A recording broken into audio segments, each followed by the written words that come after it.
गब्बरपुर कहकर एक गांव में चंदू मटका आइसक्रीम वाला बहुत मशहूर था। उसकी आइसक्रीम खाने के लिए लोग लंबी लंबी लाइनें लगाया करते थे। चंदू अपने हाथों से आइसक्रीम्स बनाया करता और उन्हें बाजार में अपने आइसक्रीम ठेले पर बेचा करता। मटका आइसक्रीम गर्मी को देने मात आ गया है। चंदू मटका आइसक्रीम वाला, आइए आइए आइसक्रीम खाइए, तरह तरह के फ्लेवर्स एक मटके आइसक्रीम में, आइए आइए। अरे वाह वाह चंदू भाई, तुम्हारे ठेले की मटका आइसक्रीम तो एकदम फैंटास्टिक है, मजा ही आ गया। एकदम फ्रेश और स्वादिष्ट। इस ठंडे ठंडे छोटे से मटके में ये रसमलाई फ्लेवर वाली आइसक्रीम, आ हा, स्वर्ग तो यही है और कहाँ है। अरे चंदू भाई साहब, मुझे भी 2 मटका आइसक्रीम देना, एक मेरे और मेरी एक गर्लफ्रेंड के लिए। जानू, फ्लेवर कौन सा खाएंगे हम? बेबी, मुझे ना वैनिला फ्लेवर वाली मटका आइसक्रीम खानी है। Okay sweet heart. ओ भाई साहब, हमें ना 2 वनीला फ्लेवर वाली मटका आइसक्रीम देना, ठीक है? ठीक है भाई साहब। चंदू सुबह से लेकर रात तक अपना आइसक्रीम ठेला चलाता है और गांव के सभी उसके मटके आइसक्रीम को बड़े ही चाव से खाते हैं। चंदू अपनी बीवी अंगूरी और बूढ़ी माँ इंदू के साथ रहता था। इंदू को अपने आँखों से ठीक से दिखाई नहीं देता था, इसीलिए डॉक्टर ने उसका ऑपरेशन कराने की सलाह दी थी और इसीलिए चंदू जी तोड़ मेहनत करके साइड में पैसे इकट्ठा कर रहा था ताकि वो अपनी माँ की आंखों का ऑपरेशन कर सके। और ये गए आज के पैसे। जय लक्ष्मी मैया। मैया जी, बस अपनी कृपा यूं ही बरसाए रखिए, मैं मेरी माँ का जल्द से जल्द ऑपरेशन कर सकूं। मुझे इतना सक्षम बनाइए माँ जी। अब और कितने पैसे लगेंगे? माँ जी की परेशानियां दिन ब दिन बढ़ती ही जा रही हैं। पिछले हफ्ते भी वो आंगन में गिरते गिरते बची। इससे पहले कि वो पूरी तरह अंधी हो जाए, आप जल्दी से पैसे इकट्ठा कीजिए और उनका ऑपरेशन कराइए। मैं रोज खून पसीना एक करके मेहनत तो कर ही रहा हूं ना अंगूरी, और अभी तो मेरे कमाने का सीजन आ गया है। भगवान करे इस महीने में मैं अच्छे खासे पैसे कमा लूं। चंदू एक दिन जब बाजार में आइसक्रीम बनाने का सामान खरीदने जाता है, तभी वो देखता है कि आइसक्रीम बनाने के लिए लगने वाला सारा सामान बहुत महंगा हो गया है। क्या पगला गए हो क्या?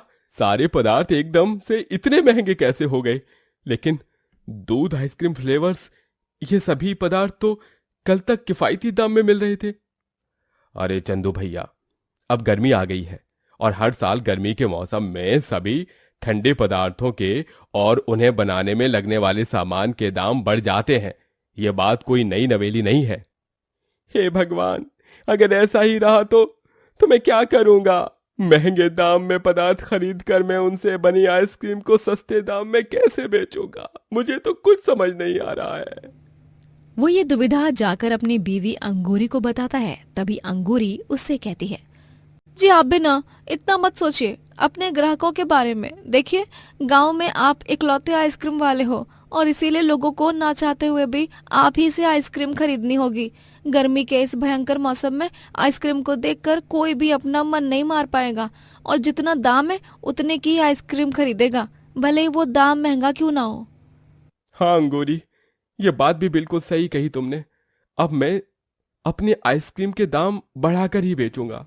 चंदू अपने हाथों से ही आंगन में मिट्टी से छोटे छोटे मटके बनाने वाले पहिए से मटके बनाया करता और ज्यादा दाम वाले आइसक्रीम बनाने के पदार्थ लेकर वो आइसक्रीम बनाकर उन्हें मटके में डालकर सजाता और बेचने के लिए निकल पड़ता। लेकिन जब ग्राहक उसके ठेले पर लगे बोर्ड में दाम के बदलाव देखते हैं तो वो हैरान रह जाते हैं। ओ तेरी, अरे चंदू भाई, ये क्या बदतमीजी है? इतनी महंगी आइसक्रीम, इतने ज्यादा दाम वाली आइसक्रीम। अरे कल तक तो रेट एकदम सही था, लेकिन आज ये अचानक से क्या हो गया जो तुमने रातों रात अपनी मटका आइसक्रीम के भाव बढ़ा दिए? अब क्या बताऊं, आइसक्रीम बनाने में इस्तेमाल किए जाने वाले पदार्थ इतने महंगे हो गए हैं कि मुझे भी अपना थोड़ा सा मुनाफा पाने के लिए दाम बढ़ाने ही पड़े। नहीं नहीं, हम क्या बेवकूफ हैं इतनी महंगी मटका आइसक्रीम खाने के लिए? इससे अच्छा तो हम घर पर मटके का पानी पी लें, वही सही रहेगा। हाँ हाँ भाई, पागल कुत्ते ने नहीं काटा हम लोगों को जो हम इतनी महंगी आइसक्रीम खाएं। अरे अरे अरे भाई रुको तो। दाम बढ़ा हुआ देख सभी ग्राहक चंदू के आइसक्रीम ठेले से भाग जाते हैं और उसकी मटका आइसक्रीम कोई नहीं खरीदता। चंदू अब बहुत चिंतित और परेशान हो जाता है। उसकी तो अब बोनी भी बंद हो जाती है। क्या हुआ जी, आज भी बोनी नहीं हुई? नहीं अंगूरी, अगर अगले 2 दिनों तक यही हाल रहा तो मुझे ठेले को बंद ही करना होगा और कोई नया काम करना होगा। 2 दिन तक इंतजार करने के बाद भी चंदू के ठेले पर कुछ खास बदलाव नहीं होता, इसीलिए उसे ना चाहते हुए भी अपने मटका आइसक्रीम ठेले को बंद करना पड़ता है। चंदू अब एक फैक्ट्री में काम करने लगता है, क्योंकि उसे अपनी बूढ़ी माँ की आंखों का ऑपरेशन कराना था। इसीलिए ही पैसे कमाना उसके लिए बहुत महत्वपूर्ण था। लेकिन कुछ दिनों बाद वो देखता है कि गांव में एक नया मटका आइसक्रीम वाला आया है, जो आइसक्रीम को बहुत ही कम दाम में बेच रहा होता है। अरे ये क्या, ये मटका आइसक्रीम वाला इतने कम दाम में कैसे बेच रहा है आइसक्रीम? ये कैसे संभव हो सकता है, जबकि आइसक्रीम बनाने के पदार्थ तो इतने महंगे हो गए हैं बाजार में। उस आदमी का नाम होता है भोला। भोला की मटका आइसक्रीम खाने के लिए लोगों की लंबी लंबी कतारें लगने लगती हैं। कम दाम की मटका आइसक्रीम खाने के लिए लोग दीवाने हो जाते हैं। अरे मटका आइसक्रीम, स्वादिष्ट और कूल कूल मटका आइसक्रीम, अब एकदम कम दाम में, वो भी 2 रुपए। जी हाँ, 2 रुपए में मटका आइसक्रीम खाकर पाइए बस भीषण गर्मी से राहत। अरे वाह वाह, ये तो चंदू मटका आइसक्रीम वाले से भी बहुत कम दाम वाली आइसक्रीम बेच रहा है। इसकी आइसक्रीम तो खरीदनी ही चाहिए। अरे हाँ हाँ, कोई बेवकूफी होगा जो 2 रुपए की ये मटका आइसक्रीम खाने से इनकार कर देगा। चलो चलो जल्दी से लाइन में लग जाते हैं। ये लाइन तो गांव के महोत्सव में मिलने वाले प्रसाद की लाइन से भी बड़ी होती जा रही है भैया। चंदू ये सब देखकर बहुत हैरान हो चुका था। उसे भोला पर शक होता है और वो तय करता है, हो न हो, इस भोला की मटका आइसक्रीम में जरूर कुछ काला है। मुझे पता लगाना ही होगा, ये 2 रुपए में आइसक्रीम कैसे बेच सकता है भला। मुझे इसका पीछा करना ही होगा। आखिर राज क्या है, उसका पता लगाना ही होगा। चंदू शाम तक भोला के आइसक्रीम ठेले के बाहर एक पेड़ के पीछे छुपकर इंतजार करता है, और जब भोला अपना ठेला बंद करके जाने लगता है तभी वो भी उसका पीछा करता है। चंदू रात में भोला का घर का पता कर लेता है और ठीक अगली सुबह वो फिर से उसके घर की खिड़की के पास झांकने आ जाता है। तभी वो देखता है कि भोला दूषित पानी, हार्मफुल केमिकल वाले आइसक्रीम फ्लेवर्स, कीड़े लगी हुई गंदी चीनी और गंदे मैले हाथों से सड़े हुए फर्श पर मटका आइसक्रीम बना रहा है। ये देखकर चंदू की रूह कांप उठती है। मुझे पता था कि ऐसा ही कुछ होगा। चंदू के पास फोन या कैमरा नहीं था जिससे वो भोला की तस्वीर खींच सके, इसीलिए वो वहां से चला जाता है। धीरे धीरे गांव में सभी बीमार होने लगते हैं और एक सुबह चंदू भोला के आइसक्रीम ठेले पर फूड इंस्पेक्टर को लेकर आता है। यही है वो लालची मटका आइसक्रीम वाला इंस्पेक्टर साहब, तलाशी लीजिए इसकी आइसक्रीम की। आज इस भोला की भोली शक्ल के पीछे का राज पूरे गांव के सामने आएगा। अरे यार, तुम क्या बकवास कर रहे हो भाई? क्या भांग वांग पी कर रखी है क्या तुमने, हैं सुबह सवेरे? चुपचाप इंस्पेक्टर साहब को तेरे इस मिलावटी आइसक्रीम की तलाशी करने दे, मूर्ख आदमी। फूड इंस्पेक्टर जब टेस्टिंग करते हैं तभी उन्हें मटका आइसक्रीम के सारे फ्लेवर्स में मिलावट दिखती है। इंस्पेक्टर भोला को गिरफ्तार करते हैं और सरपंच चंदू से खुश होकर उसे गांव में खुद का एक छोटा सा शॉप देते हैं, जिसमें चंदू मटका आइसक्रीम बेचने लगता है और लोग फिर से उसकी मटका आइसक्रीम खाने आ जाते हैं। चंदू ढेरों पैसे कमाता है और अपनी बूढ़ी माँ के आंखों का ऑपरेशन भी कराता है। उधमपुर कहकर एक गांव में गोलापुर कहकर एक गांव में रेवाती नामक एक गरीब लड़की रहा करती थी। उसका इस दुनिया में कोई नहीं था सिवाय उसकी दादी ओजस्विनी के। रेवाती अपने हाथों से छोले कुलचे बनाकर चौक पर ठेला लगाकर बेचा करती और उसी से अपना और अपनी दादी का पेट पालती। छोले कुलचे, स्वादिष्ट स्वादिष्ट, मजेदार और शानदार, चटपटे और मसालेदार, ऐसे छोले कुलचे पूरे गांव में कहीं नहीं मिलेंगे। उफ, क्या छोले हैं और क्या कमाल के कुलचे हैं। पंजाब की याद आ गई सच में। गांव में इतने सारे छोले कुलचे के ठेले हैं पर आप जैसा स्वाद कहीं नहीं है रेवती जी। मुझे एक और प्लेट दे दीजिए और इस बार छोले थोड़े ज्यादा देना।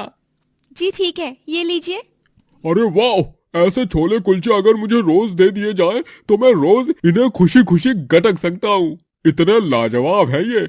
रेवती जी, अगले हफ्ते मेरी बेटी के जन्मदिन है, तो क्या आप 50 से 60 लोगों के लिए छोले कुलचे बना सकती हैं? तो मैं आपको ऑर्डर दे दूं अभी। जी हाँ, काम मेरे लिए भगवान के प्रसाद से कम नहीं, मैं जरूर बनाऊंगी और उन छोले कुलचों में आपकी बेटी के लिए ढेर सारी दुआएं और आशीर्वाद भी भरूंगी। अरे धन्यवाद रेवती जी, ये लीजिए आपके एडवांस पैसे। अगले मंगलवार को मेरी बेटी का जन्मदिन है, शाम तक बना दीजिएगा। ठीक है साहब।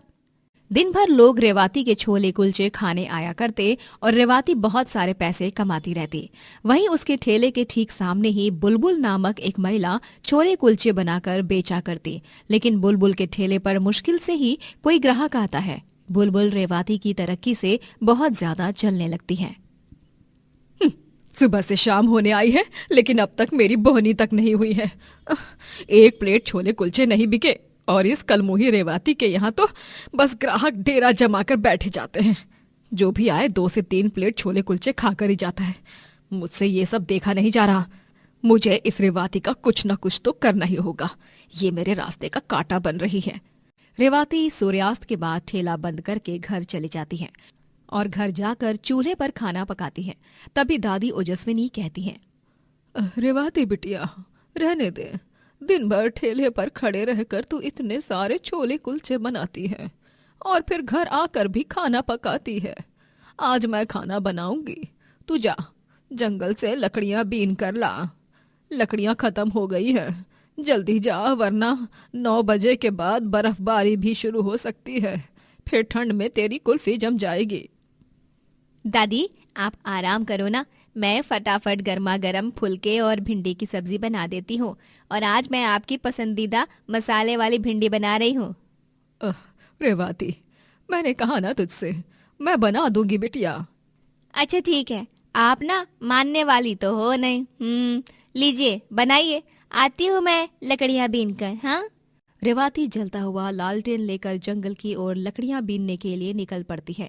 तभी वहां बुलबुल भी उसका पीछा करती है और अंधेरे में बुलबुल रेवाती को खाई से धक्का मार देती है और रेवाती खाई से नीचे गिर जाती है। बुलबुल! अब मैं शांति से अपना ठेला चला पाऊंगी, क्योंकि अब मेरे जीवन से रेवाती नाम का ये ग्रहण मिट चुका है। बुलबुल खुश होकर वहां से चली जाती है और बेचारी रेवाती खाई से गिरकर एक नदी में डूब जाती है और वो बहकर नदी के किनारे तक आ जाती है और उसे होश आने पर वो हिम्मत जुटाकर थोड़ा आगे चलने लगती है। ये मैं कहाँ आ गई हूँ? मुझे कुछ दिखाई क्यों नहीं दे रहा है? मेरी आंखों से हर तरफ सिर्फ अंधेरा ही अंधेरा नजर आ रहा है। नहीं, मैं अंधी नहीं हो सकती। नहीं। रेवाती ऊंचाई से गिरने के कारण अंधी हो जाती है और अब वो उस घने हरे भरे जंगल में चल भी नहीं पा रही होती है। वो एक लकड़ी के सहारे अपने कदमों को आगे बढ़ाने जाती है। तभी अचानक से उसे एक छोटी सी बच्ची के रोने की आवाज आती है, जो झाड़ियों में फंस चुकी होती है। बचाओ, कोई है? मैं यहाँ झाड़ियों में फंस चुकी हूँ, कोई है?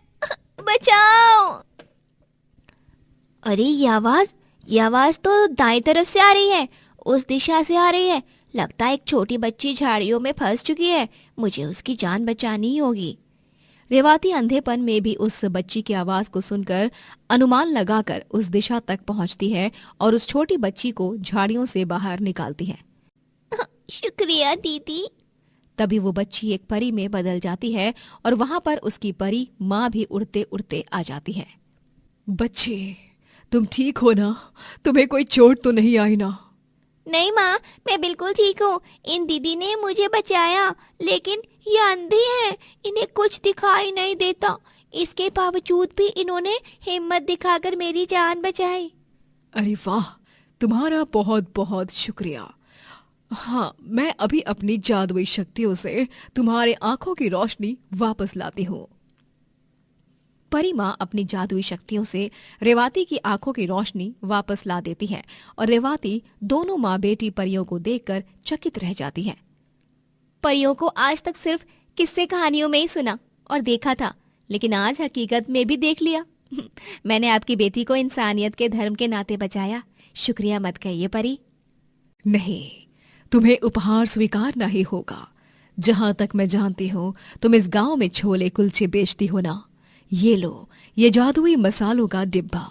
इन मसालों को इस्तेमाल करके छोले कुलचे बनाओगी तो वो जादुई छोले कुलचे बन जाएंगे, जिन्हें खाने के बाद लोग तुम्हारे छोले कुलचों को और भी पसंद करने लगेंगे। इन्हें जितना भी इस्तेमाल करो ये कभी खत्म नहीं होगा। धन्यवाद परी, मेरे लिए इतना सब कुछ करने के लिए। रेवाती उस जादुई मसाले के डिब्बे को अपने साथ ले जाती है और ठेले पर अब उसी मसाले को इस्तेमाल करके छोले कुलचे बेचने लगती है। रेवाती को ठेले पर देखकर बुलबुल उसके होश उड़ जाते हैं। ये क्या हुआ? इस रेवाती को तो मैंने अपने हाथों से खाई में धक्का दिया था और ये खाई से गिरी भी थी, फिर भी ये जिंदा कैसे बच गई और रातों रात यहाँ ठेले पर छोले कुलचे बेचने भी आ गई हैं? बुलबुल के पास के सारे ग्राहक अब रेवाती के छोले कुलचों की खुशबू सूंघकर रेवाती के ठेले के पास चले जाते हैं। इसे तो अब मैं छोड़ूंगी नहीं। फिर एक बार इसने मेरे ग्राहकों को अपनी तरफ खींच लिया। अब देख कैसे तुझे इस गांव के लोगों की नजर में बुरा बनाती हूं मैं। ये रेवाती है। दोपहर को जब रेवाती ठेले पर अपना खाना खा रही होती है, तभी बुलबुल चुपके से रेवाती के छोले कुलचों में खुजली पाउडर मिला देती है। अब देखना कैसे सब ग्राहक बंदरों की तरह खुजलाने लगेंगे इन छोले कुलचे को खाकर। लेकिन जैसा बुलबुल सोचती है वैसा बिल्कुल भी नहीं होता। ग्राहकों को तो उल्टा छोले कुलचे इतने पसंद आते हैं कि वो रेवाती की तारीफों के पुल बांधते हैं। वाह वाह, मजा ही आ गया। नंबर 1 छोले कुलचे बनाती हो तुम रेवाती बहन। शुक्रिया बहन। ऐसे कैसे हो सकता है? खुजली पाउडर के मिलाने के बाद भी कुछ असर नहीं हुआ। अगली दोपहर बुलबुल अब चुपके से मिर्च पाउडर मिलाती है। अभी हद से ज्यादा तीखे छोले कुलचे खाकर तो सब रेवाती की तारीफ करने की जगह उसे चप्पल से मारेंगे। तभी रेवाती बुलबुल को रंगे हाथ पकड़ लेती है और वहां पुलिस भी आ जाती है। ये देखिए इंस्पेक्टर साहब, यही है वो लड़की जो मेरे छोले कुलचे में कभी खुजली पाउडर तो कभी मिर्च पाउडर मिला रही है, और इसी ने मुझे खाई से धक्का मारा था। गिरफ्तार कर लीजिए इसे। क्या बकवास कर रही हो रेवाती? इंस्पेक्टर साहब मेरा विश्वास कीजिए, मैंने कुछ नहीं किया। पुलिस इंस्पेक्टर बुलबुल की एक नहीं सुनते और उसे गिरफ्तार कर ले जाते हैं और जेल में कैद कर देते हैं। रेवाती अब जादुई छोले कुलचे बेचकर सभी गांव वालों का प्यार पाती है और आगे चलकर वो शहरों में भी अपने छोले कुलचे के ढाबे खोलती है और खूब तरक्की करती है।